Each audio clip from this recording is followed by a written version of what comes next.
కాబట్టి మేము వీటిని తాత్కాలికంగా స్టే ఇస్తున్నాము అని చెప్పి ఇవ్వడం జరిగింది. దాంతో ఏంటి అని అంటే రాష్ట్రంలో జరుగుతున్నటువంటి anti reservation movement, pro reservation movement, పెద్ద ఎత్తున జరుగుతున్నటువంటి మూవ్మెంట్ అంతా కూడా ఆగిపోవడానికి కారణమైంది. కానీ రిజర్వేషన్లు అయితే ఆగిపోయాయి, కానీ మాకు ఒకటి భావన కలిగింది, ఒక అవగాహన వచ్చేసింది. అంటే నిన్న మొదటిదాకా కమ్యూనిస్టు పార్టీలన్నీ పేదోళ్ళ కోసమే మొత్తం ఏంటంటే భూములని పంచుతాము, ఉద్యోగాలని పంచుతాము, సమానత్వం చేస్తాము అని చెప్పినటువంటి వాళ్ళు మా దగ్గర పనిచేసే కమ్యూనిస్టులే మొత్తం ఒకటే వేదిక మీదకి పోయి మాకు వ్యతిరేకంగా తయారయ్యారు. వీళ్ళు ఇలా 2-3 ఉద్యోగాలు ఇస్తేనే, 2-3 సీట్లు ఇస్తేనే భరించలేనోడు వీడేమి భూములు పంచుతాడు, వీడేమి పెట్టుబడిదారులకు వ్యతిరేకంగా పోరాటం చేస్తాడు, వీడేమి సమానత్వాన్ని తీసుకొస్తాడు అని అప్పుడు మేము బయటకు వచ్చిన వాళ్ళమందరం పీడిఎస్యు, ఆర్ఎస్యు, ఎస్ఎఫ్ఐ, ఏఎస్ఎఫ్ లో ఉన్న వాళ్ళమందరం కూర్చొని ఈ పనికిరాని ఆర్గనైజేషన్లు మన రిజర్వేషన్లకే మద్దతు ఇవ్వలేదు. సిపిఐ, సిపిఎం గోడ మీద పిల్లిలాగా వాళ్ళు స్టేట్మెంట్ ఇచ్చారు. ఏమని? రిజర్వేషన్లు పెంచడం అనేది తొందరపాటు చర్య అట. అందరిని కూర్చొని సమాలోచన చేయాల్సినటువంటి అవసరం ఉందట. ఇది చాలా సున్నితమైనటువంటి విషయం అట. కాబట్టి నక్సలైట్ పార్టీలు, సిపిఐ, సిపిఎం అన్ని ఒకే రకంగా గోడ మీద పిల్లిలాగా ఇది తేల్చకుండా ఎన్టీ రామారావు తొందరపడి నిర్ణయం తీసుకున్నాడు అని ఈ కులతత్వం దీని వల్ల పెరుగుతుంది అని ఈ రకంగా ఈ పార్టీలన్నీ స్టేట్మెంట్ ఇవ్వడం మొదలు పెట్టాయి. దీంతో ఏంటంటే మేమందరం కూడా ఇంకా బయటకు వచ్చినటువంటి వాళ్ళందరం కూడా మొత్తం ఇక మళ్ళా కమ్యూనిస్ట్ పార్టీలు మళ్ళా ఆ సంఘాల వైపు వెళ్ళలేదు. ఇంకా అప్పుడు ఎస్సీ, ఎస్టీ, బీసీల ఐక్యత కోసమే పనిచేయాలి, మనం న్యూట్రల్ గా ఉండాలి అని అప్పుడు మన బడుగు బలహీన వర్గాల విద్యార్థులు అంతా ఏకమై అప్పుడు ఏంటి అని అంటే మేము ఇంకా కమ్యూనిస్ట్ ఉద్యమం నుంచి బయటకు వచ్చాము. ఎందుకు చెప్తున్నారు అని అంటే కమ్యూనిస్ట్ ఉద్యమాల నుంచి మేము బయటికి రావడానికి కారణం చెప్తున్నాము. అప్పుడు కనుక బయటకు వస్తే ఇక మళ్ళీ అటువైపు వెళ్ళలేదు మేము.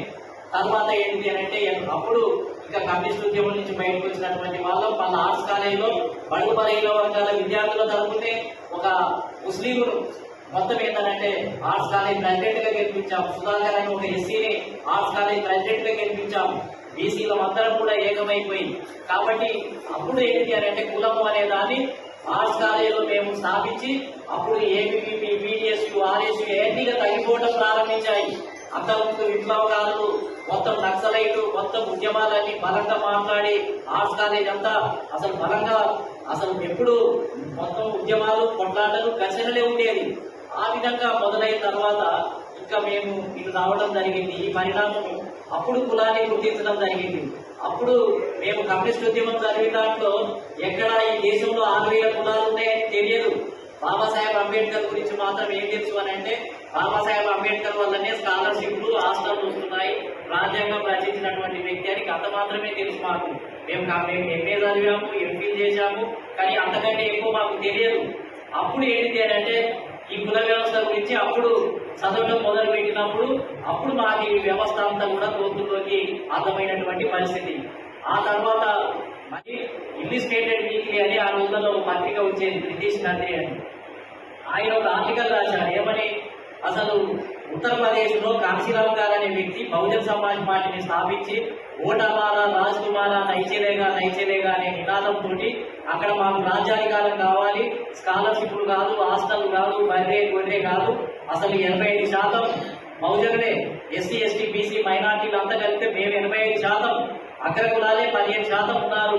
ఈ అగ్రకులాలే ఈ దేశంలో ప్రధానమంత్రులు అవుతున్నారు. రాష్ట్రాల్లో ఈ అగ్రకులాలే శూద్ర అగ్రకులాలు అని అంటే కమ్మ, రెడ్డి, వెల్మలంతా శూద్ర అగ్రకులాలు. బ్రాహ్మణులే ఈ దేశాన్ని పరిపాలిస్తున్నారు.